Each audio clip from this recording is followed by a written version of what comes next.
It is one day at a time, and today's focus is on empowering children with special needs. I am excited about this particular conversation because over time we have seen what culture has done to children with special needs. It's either they are isolated and maybe the parents don't feel confident in taking them out there. Sometimes it's the stigma that they have to face in schools, and their situation even deteriorates over time, not because it was meant to be that way, but because they did not receive the helping hand that they needed. And that's why today we are joined by George, who is going, not the George that you know.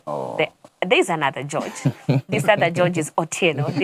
The one we have here is Gishuru, from the lakeside and from the mountain. Let's just create that clarity and disparity.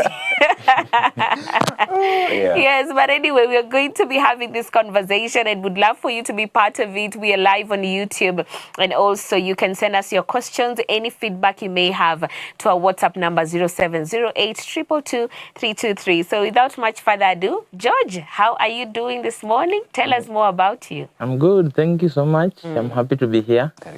As you have said, my name is George Otieno. I'm a specialist in the field of disability, in terms of inclusion, in terms of special needs education, behavior analysis, and educational assessment. Yes. Wow, that's quite something. I'm curious to ask, where did this passion come from? It's not every day you meet people who are passionate in that direction, and especially males, So maybe tell us a backstory of what led you to, take that direction. From high school, I had a passion of pursuing something on medicine, either treating human body or animal health. So this comes opportunity. I've done my KCSE. Then my uncle, who is in charge of sponsoring my education, tells me, go do education. So I'm like, am I going to start? What is this education? So when I went for it, I applied for it, and I went to Kenyatta University, and I said I'm going to be a teacher with a difference. So I went and pursued special education. After that, there is somebody said, one of our doctors, she's called Dr. Joyce Ogogo, said that in Africa there are a lot of problems. So the only thing people should do is to identify one problem and look for a solution. So I said, if this field is so wide, so many people are, because when I was starting, I was told that there are very few people in that field. So when I got in, I found that there are others, but there are a lot of things to be done. So I realized that even if you do special education, there is a component of how to identify these learners and place them in the recommended schools. So that is something came into my mind, and I went and pursued something called functional assessment and human anatomy. So this is now how to identify and assess learners with disability. Immediately after that, something again came up. Specifically now for children with autism and ADHD, attention deficit hyperactive disorder. There is a manner in which people don't understand them. So there is a way in which you need to sit down with them, work with them, and make them be able to be functional within the environment. That is now something came into my mind about the ABA, Applied Behavior Analysis. So I went on and pursued it so that I could be a complete person, one-stop shop. Yes. Wow. One-stop shop, all under one roof. Yes. And that is what we get from you, George. When you talk about a special needs educator, and now you have introduced us to ABA and all these things, how, of course, there's a huge difference with educators who are in the, should I call them, the other schools. So having listened to your story and all, now applying the same, how is it when you're applying now the same in these institutions? I think that there is still a challenge, despite the fact that the government is pushing for inclusive education. But I think that there is still a challenge. One challenge comes with the caregivers, because there are different stakeholders. So we have the caregivers who are the parents. We have the institutions, the teachers now. And then we have the government, the policy makers. So the bone of contention is there is this caregiver who has a child with disability. Their question is, who will be able to support my child in school? Then the second question they ask, what next? Because before the introduction of the competency-based curriculum, the 844 curriculum was kind of cognitive oriented. So the question of these parents were, what next? Because this child with disability, most of them will not make it to the university. So what will they do even if they go to school? So the introduction of CBC has really helped, because this is now a stage-based curriculum. So they have a place to go to. So the government has not really prepared that pathway for these learners with disability. Even if we look at the technical institutions for these learners, they are not there. They are very few. But the other things that most of the caregivers would want their children to go to a kind of a boarding school. And that is now something came into my mind. We are thinking of bringing it into perspective. There is something called unpaid domestic workers. Like, for example, in a household, a caregiver, the father and the mother. The father will go to work every morning. The mother will remain back in the house. She will be able to do the house chores, all of them. So the question is, at the end of the month, where does this mother draw her salary? Does somebody pay her? No, but they're the ones who do a lot of work. Some of them will even be pushed to a point that they will have to leave their work to get back home to take care of the children. So the government has not looked into these unpaid domestic workers. Then come to the teachers. Most of the teachers are not trained. Somebody will tell you that their curriculum in the college underpin something on special education. But that is just a unit. They don't get into it. Even identification of this. Identification of these learners. Some of them are not able, because it is just done as a unit. So when they come to school, they are not ready.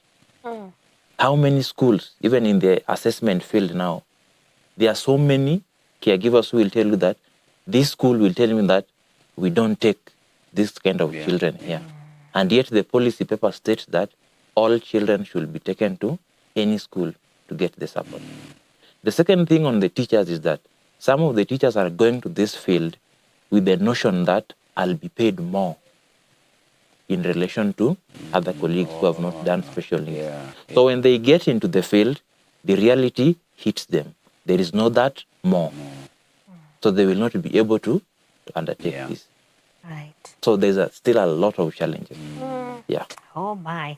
And sometimes the best we can do is make a difference in these little spaces exactly that we have. And I think now your institution is one of those places that I believe impact is being created. And maybe just take us through a day at Edmund Rice, basically, as a special needs instructor. What does it entail? What are the activities that you do with these children? How do you help them to feel empowered and to become better individuals?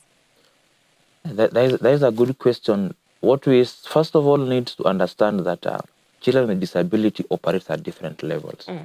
So the first thing that is done is that assessment. So when the assessment is done, we know the abilities of child A vis-a-vis child B.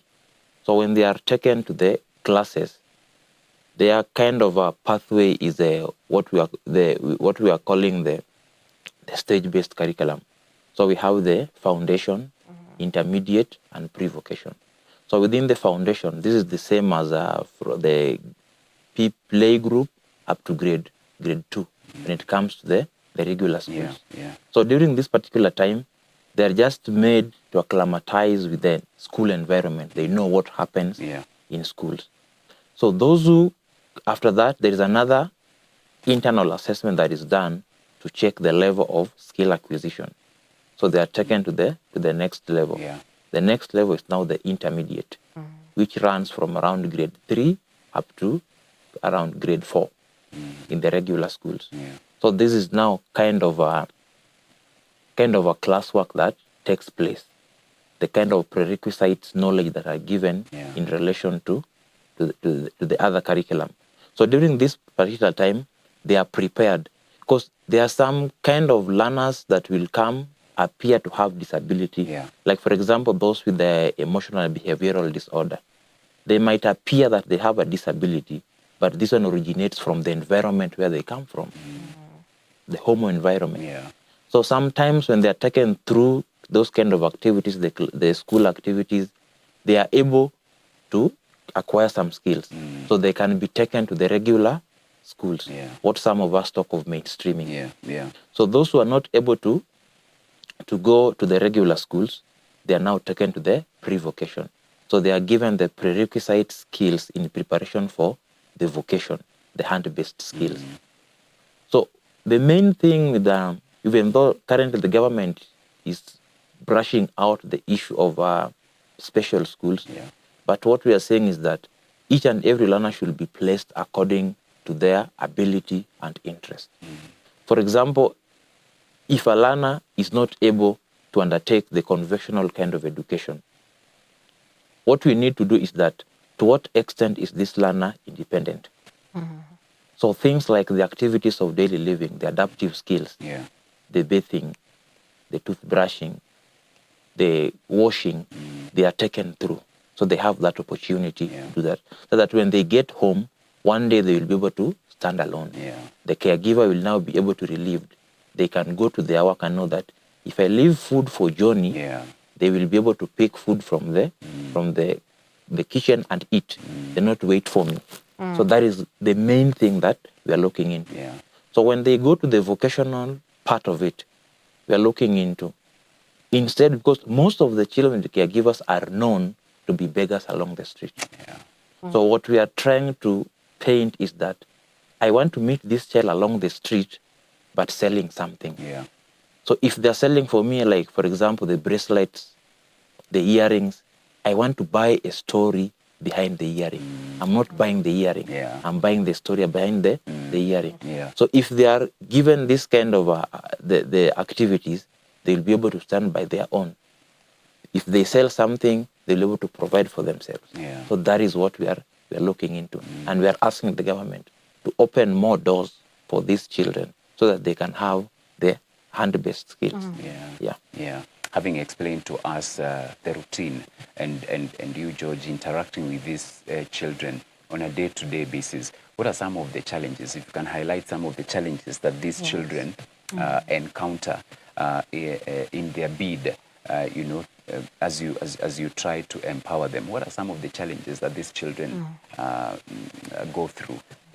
Number one, we're talking about the social inclusion. Because this child comes from a community, because we are serving most of the children coming from the informal settlement. So the question is, are the people within the environment accepting these children? Because there are some, like, for example, when they come to the institution in the morning, going back at home, you'll just sit on the face. They are not ready to go. Because they know that when they are in the school, they'll be able to play and interact with others. They will be able to get food. But when they go home, some of them, the food that they eat in school serves as both lunch and supper, the last meal. So they will get another meal when they come back to school. That's why you find that it's always very difficult for them, even the schools are closing. Even the caregivers are not ready for that. Because they are now seeing that as if this is a burden given to them in terms of food, the household activities. It is very, very, very difficult. The second thing is that some of the caregivers don't understand the level at which their children operate. They get to compare these two children with those without disability. So a caregiver brings a child to an institution.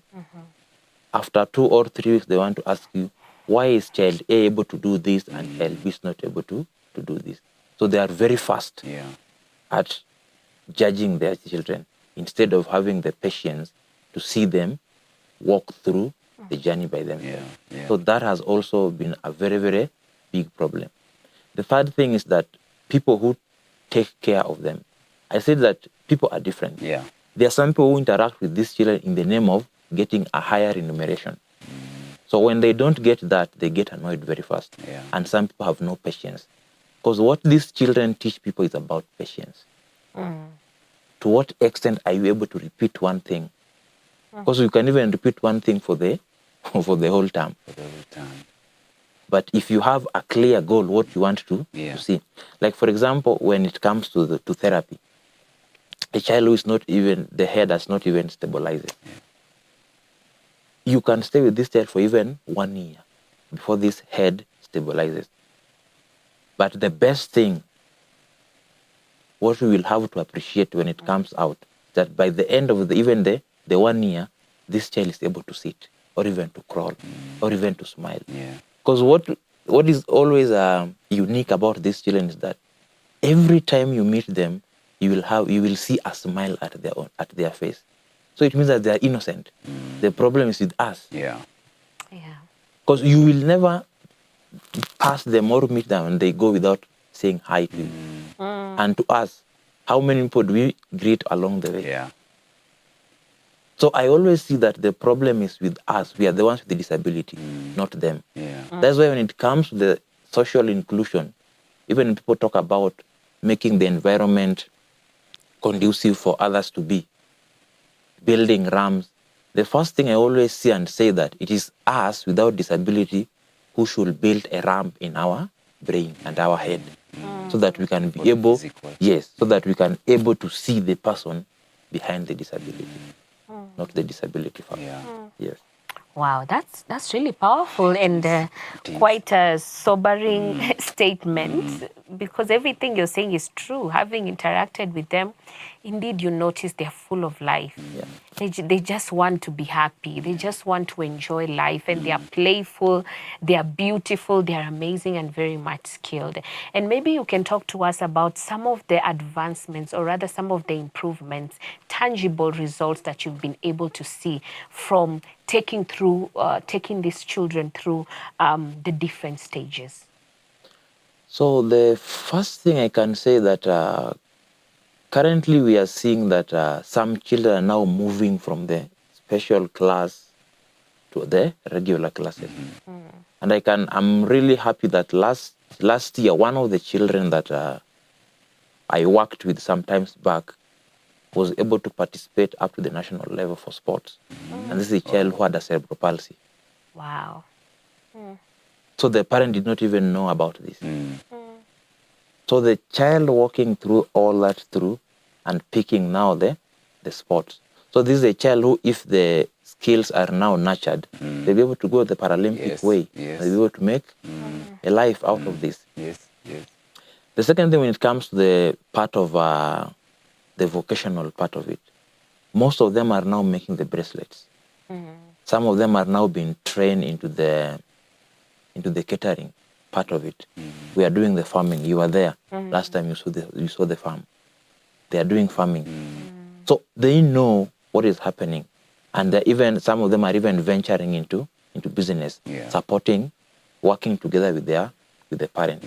So this is something that we really know that if a lot of effort is put towards this, we can really see a very, very big change.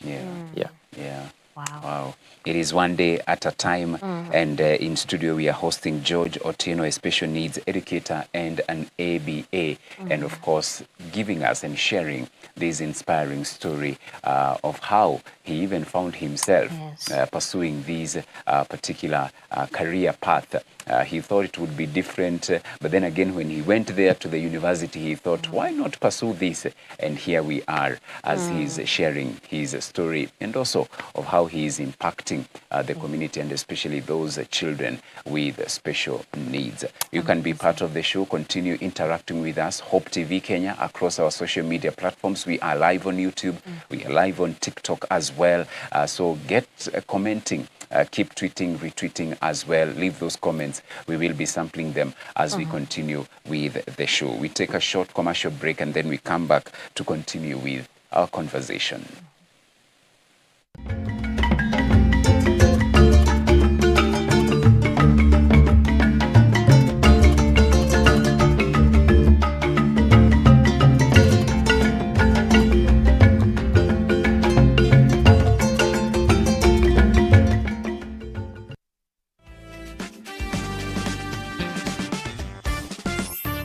ladies, the way they're wired and the way God wired them is that they process things while they are talking. They want to engage. They want to talk to you. So when they're talking to you and you're not engaging, you're not really talking, they actually get a bit frustrated. You know, we forget sometimes as men, we are an authority. Our words are so powerful. Our children take our words very, very seriously. Yes. You know, so I have to be very, very careful. However, let's also be quick to say this, Gigi, that it's also very possible for you as a man to just go mute. Right? So this has nothing to do with processing. No. This is just mute. Yes. You no longer talk, you no longer communicate. Yeah.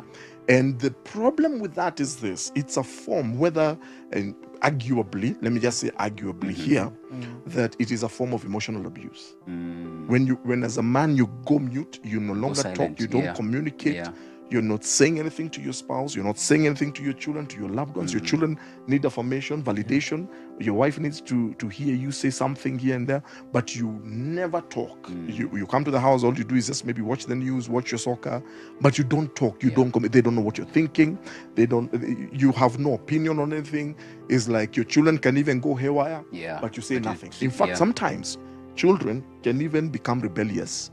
Not because they are bad, not because they want to. They're trying to get your attention. I used to be a youth pastor. Sometimes the young people will tell me, I became rebellious in school so that it will force my father to come to school. Yeah, not because I'm a bad person, but I need some attention. This man is not saying anything. Catch past episodes on our YouTube channel at Hope TV Kenya. Men on Record, every Friday at 7 p.m.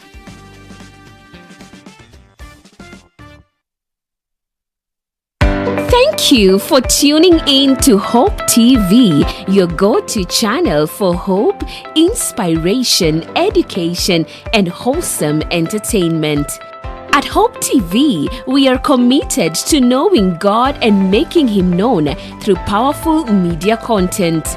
We truly value you and are dedicated to serving you better.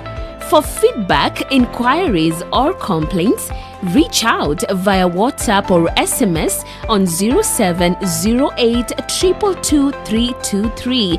Email us at customerexperience@hopefm.org. Hope TV, look and live.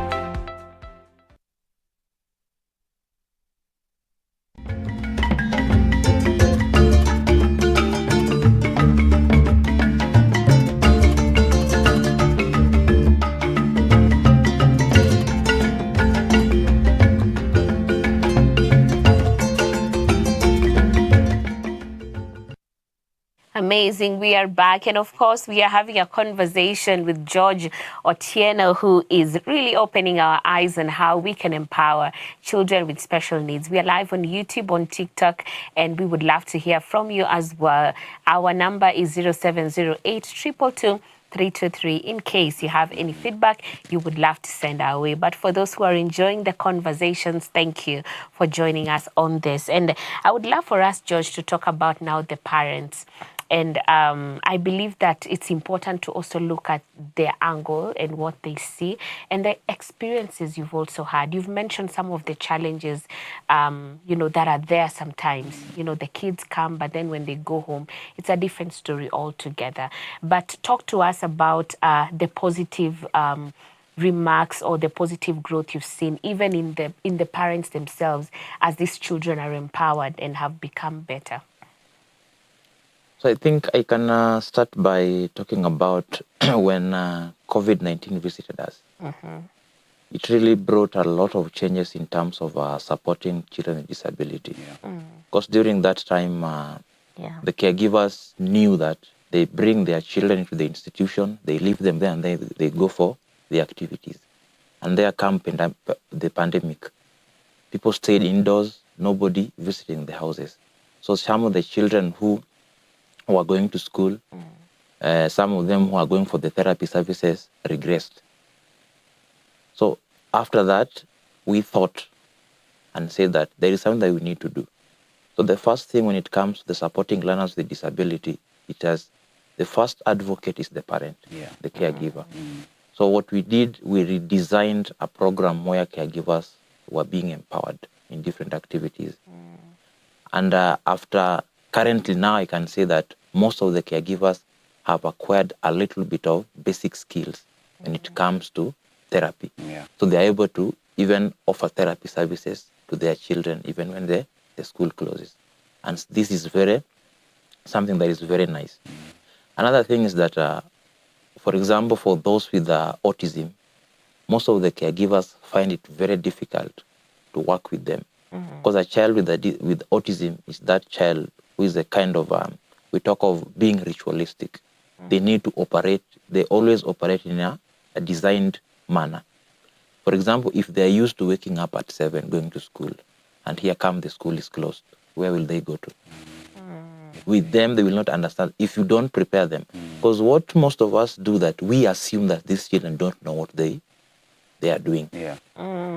So we don't prepare them, telling them that school, so and so school will be closed next week.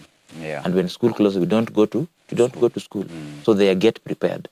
So this is a child who has not been prepared into this. So what will they do? When the school closes, they will continue waking up at that particular time. Yeah. So this caregiver will get agitated and start punishing this child, because they are, with them, they are seeing that as if they're not understanding what they're being told. So this is now the time that the child will get to throw tantrums, become very aggressive, and start getting into other behaviors. So during this particular time, this is now where the ABA comes in. ABA means the applied behavior analysis. You need to understand. For example, if this child beats others, you need to analyze what makes John beat others. And what particular time, how often does this occur? So when you are analyzing this thing, you need to get the root cause. So when you remove the root cause, John will not behave in this particular manner. So by understanding how your child behaves, will make you be able to work with this child nicely. Like we were talking about, if he wakes up at 7 and today there is no school, what you need to do, make him understand. Or what you can do, you can have even a morning walk to make him relieve that extra energy. Then they will get back into their activities. So by walking through with the caregivers, they have come to appreciate the need to take their children out of the hideout, so that they can interact with the world and see what the world has for them. Because, for example, these children have their unique needs into them. There is this child who will be able to even make a bracelet that when you and I are given, we will take centuries to make. So you need to ask yourself, between this child and us, who has a disability? So it means that this child has their own unique needs. What we can do, this child cannot be able to do. But they also have something that they can do that we cannot. They cannot do. So what we need to do is that have each and every child do what they're supposed to do in terms of ability and interest. And we have seen that most of the caregivers have also appreciated. The next thing that we've also worked upon is that if you look at the sector policy of education of 2018, they're talking about promoting home-based learning. That is now for those who cannot go through the conventional way of education, depending on their disability and their condition. So we developed a manual that we are using to train the children back at home. And I've seen it has really worked, because we've worked with the caregivers in Machakos, somewhere in Kangundo, and in Kajiado, somewhere in Kitangela and Isinya. And we are seeing that most of the caregivers are appreciating the reason as to why these kids should be exposed to learning materials. Because if we look at their 1,000 days when the child is born, they are very critical. And if they are not taken keen interest into them, this is now where most of the children mess up. Because this is now when we are now calling upon all the multi-sectoral approach into this, the stakeholders. What is the work, for example, of a politician in the life of a child with or without a disability? For example, if a politician uses properly the CDF funds, we know that there will be hospitals, there will be schools, there will be infrastructure in schools. Then the teacher comes. They will bring in their expertise in teaching the child. Then when the child is being born, what is the role of the doctor? So you can see that each and every person is supporting the child within the 1,000 days. Yeah. So before the parent pinpoints the teacher that my child is not able to write, the question should be, what role have you played in as far as the upbringing of this child is concerned? Yeah. Yes. I'm listening to you and I can tell and see the passion. You know that for you it's more of a calling. Yeah. Because you're also understanding all these things. You're analyzing them from a point of love, from a point of care, a point of concern as well. And as you highlighted, that it's not more about the generation. How then do we build a larger pool of educators, of people who will show these people care? Because at some point I feel we neglect them and we really don't care. So long as there is no cash coming in, we use them as cash cows, you know, which is unfortunate because these are human beings. As you rightly pointed out, there are things that they are able to do that we cannot even come close to what they are able to do. How then do we grow that pool of educators to ensure that whatever you are doing is replicated across the country? I think what we can really do is to operationalize the policies that we have. If we move a step kind of 30 years back, we had policies like the Jomtain policy of the 1990s. We have the Salamanca. We have the Presidential Working Party. We have the EFA goals of 2015. We have the Basic Education Act of 2013. We have the sector policy of 2018. We have our constitution, Article 53 and 54. There are policies within this that are talking about disability and inclusion. The problem is operationalizing these things. Like, for example, we can say that currently there is a policy that is stating that for you to become a principal, you have to have gone for your further education. At least you need to be a holder of a master's degree. Yes. So according to me, and what we are pushing for in terms of advocacy policy, I'm thinking of why can't the government also have an affirmative action or a policy statement that states that each and every head teacher should have trained in special education, not as a unit but as a course, so that they can understand. Because if the administration do not understand special education, how it operates, because the main problem even within the institution is that like I was talking about, I was discussing this with some of my friends who are in the TSC. They are told that when the vacancies arises for a special unit, it is the head teacher of a specific school that should second a certain teacher within. Like, for example, school A has a teacher who has been trained in special needs, and there is a vacancy somewhere. So it is this head teacher who should second this teacher to go and undertake that. But they have a notion that if this teacher goes, they are going to be remunerated more than I do. And I'm the head teacher, I'm the boss. So there's no way you can earn more than the boss. Some of them even stay with the application forms for this particular teacher so that they don't go. So there is that conflict, push and pull. The second thing is that most of the people, because what really also made me to go for this functional assessment thing is that, like, for example, in Nairobi, how big Nairobi is, I can tell you there are only 3 functional assessment centers. 3. Whole Nairobi. The whole Nairobi. Because we cannot count KISE because the Kenya Institute of Special Education, that's like a referral center. So the number is big. So the remaining other centers, like Jogoo Road, we have one at Jogoo Road, St. Paul's. There is one at City Primary. So you realize that even the personnel within this, because if we can also go back to when Dr. Matiang'i was the CS for education, there is something he said that the personnel who are in those offices should be taken to the Ministry of Education. But there is a push and pull within the Ministry of Education and the TSC. Yeah. The TSC wants these people.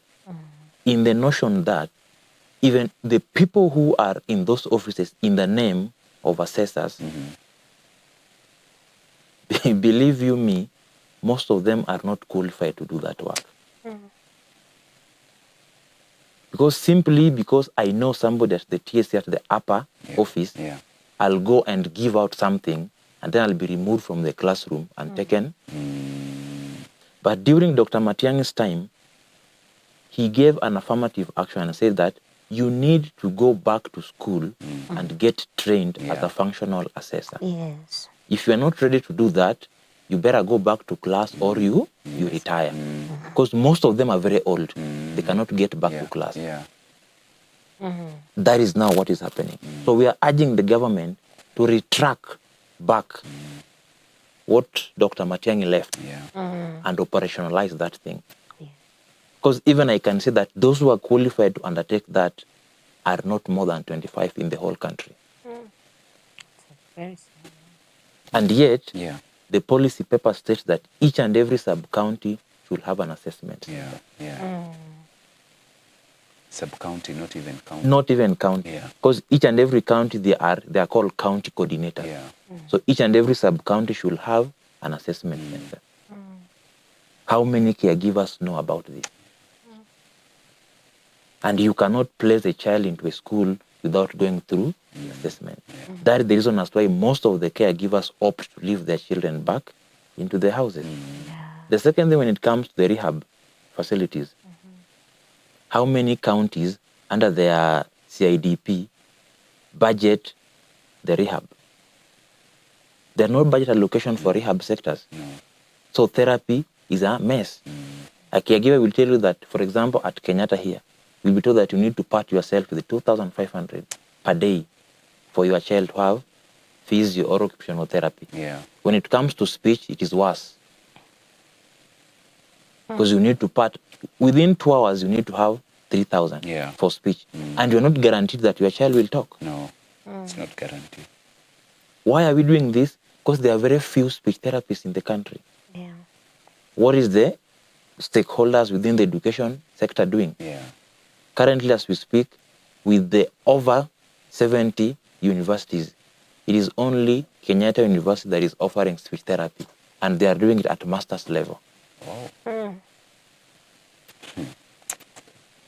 huge gap. So there is a very, very big gap. So we need to poll each and every person so that we can see that the environment is conducive for each and every child. The way there is clearly stated in our constitution. Wow. That's really powerful, and even opening our eyes to the gaps that are there so that we can put in more effort in creating this awareness. And maybe, I see we don't have much time, but maybe also I would love for you to just talk about, I think you've mentioned it in passing, but how can parents support what you do? How can parents ensure that even as I'm taking my child to this special needs institution, I'm also doing my due diligence in ensuring that work for them is easier? Number one, I can say being present. Okay. Because we say without presence, liberation, compassion cannot be felt. So that the fact that you are present and following up what my child is able to do. Because there are just some that bring their children to the institutions so that they can get relieved. Watch aende. That is the statement. So what are you doing towards that? The second thing is that like now, currently, people are able to Google each and everything. And I'm always saying that a child with disability in Africa is totally different from a child with disability in Europe. So we need to operationalize our own interventions for these children. Like, for example, a child in Kibera, what can this child consume in terms of the upbringing? To what extent is this caregiver ready to get empowered? Because these things change each and every time. Like, for example, now that the technology is now making us able to even identify some kind of disabilities, like autism. Sometimes back it was intertwined with intellectual disability, but now we are able to understand. So autism is kind of a new area in most of the caregivers. So to what extent are you open to get knowledge to understand these different kind of things? Because with the disability is that you need to understand how something is operating. Do not compare this and this. You cannot take sample from somewhere, a sample for somewhere, and bring them together. Because to some extent, when we are doing kind of a group therapy, it really helps. Because, for example, I'm talking from a point of being an expert. But that caregiver has felt it. He or she is seeing it. So when they sit together, they are able to share their ideas. My child behaves this way. But when I do this, they are able to grow this other way. So when they are sitting together, meeting together, sharing ideas, they get relieved into that. Yes. Yeah. That's good. That's interesting. Let's talk about the stigma. And you mentioned it earlier, whereby the children are not looking forward to going back to the community because of the stigma associated with their conditions. In the center, they are able to play, find friendship and all. What should be the reaction of the community in as far as ensuring that these children feel appreciated, feel the warmth of the community? To that extent, I can say that the first thing is that the community should understand that disability is a condition. It is not a disease. And so if it's a condition, it's not a disease. Diseases are treated, but conditions are managed. So when we understand that, we'll be able to support these children differently. Like, for example, when we are going to the community, that question, I can answer it in terms of looking at the models of disability. We have a kind of 3 models of disability, the manner in which the community views disability. So we have something called the medical model. The medical model views disability as something that is caused medically, that needs to be treated. There is a medicine that should be given to the person. So the problem is with the person. So we need to take these people to the hospitals. Then the second model talks about the social model. Social models views disability as the main cause of disability being the barriers within the community.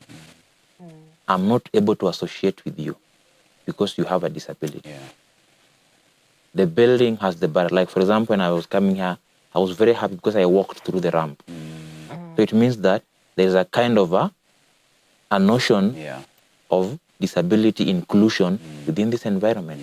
But there are some places that you will get the stairs. Then the last model is the charity model. The charity model means that these people with disability are people who are poor, they need to be supported. That's why they are along the what? Along the road begging. So as a community, if we pick the social model, I think we'll be able to stay with these people nicely. We need to view disability as being caused by the what? By the society, the attitude. Look at even the transport sector. How many people with the disability, more so those in a wheelchair, will even get to the bus stop and get into the bus? Because that matatu guy will look at the wheelchair, not even the person. So according to them, this person should pay double fare because of the wheelchair too. Yet we have people in the name of CSS, the Ministry of what? Of Transport. Why can't we have this disability inclusion buses? Wow, this conversation can continue and continue and continue. But talk to us about, I'm looking at what you mentioned in terms of having this educator, not just a unit, but thorough training, like what you have gone through, so that we have that wholesome person. Where can someone start? Where can they start? Yeah, there are so many avenues that can allow these guys to study this. Like, for example, for those who are going to the university directly, we have Kenyatta University is offering that. We have MKU. We have Methodist. We have Maseno is also doing that. But when it comes to diploma, we have Kenya Institute of Special Education. Okay. Yes. All right. That's valuable Yeah, information it for is. anyone Yep. who would, love to pursue that. that direction. And maybe we can allow you to give us your closing remarks even as we wind up. So what I can say is that to the stakeholders, most of the government, let's implement the policies that we have. Because even recently they've just, it is still in the parliament, the Disability Act of 2024. Yeah. We need to operationalize that. When it comes to the sector policy of 2018 for children and youth with disability, let's operationalize that and implement it to the fullest. Yeah. Because these people with disability, they are also individuals and they are able to do so many things. Yeah. Like currently we have a judge who has a visual impairment. We have the other lady who's also a lawyer who has a hearing impairment. Why can't we empower so many people so that even now that the vocational centers are within the county government should ensure that the vocational centers are there to offer hand-based skills for learners with disability. Because disability is not a disease, it's a condition. And we need to understand them so that we can manage the condition rather than treating the disability. Thank you, George. Diseases are treated, conditions are managed. I love that. Thank you so very much, and also for what you are doing. We pray for more grace, that God will continue to renew you and give you strength as you continue to serve those kids, because indeed God loves all of us, and they have a bright future as well. It may not look so now, but in the future, as we look now behind what God has done, indeed we will say that yes, somebody somewhere committed and gave their all to make them who they are now. Where is the center, and also how we can get in touch with you? So the center is in Langata, along the Southern Bypass, but currently I'm not based there because of due to the lot of work that we have. I'm my own office. Okay. All right. I'm just a phone call away. Okay. Any services that somebody requires, we shall get them. Okay. Yes. Awesome. And maybe you can share the number. So my number is 0704 617 735. Okay. Thank you, George. And thank you as well. I know that we are now better equipped, better enlightened in as far as handling children with special needs are concerned, as we empower them to be who God has created them to be. So thank you for tuning in. Make sure you're sharing this link, whatever we have discussed here today, with someone else, with other groups as well. From me, George Kishoro, it is to wish you a blessed and a fruitful day ahead. And my name is Beatrice Nudi. We'll see you guys tomorrow on The Christian Walk. Do have a blessed day.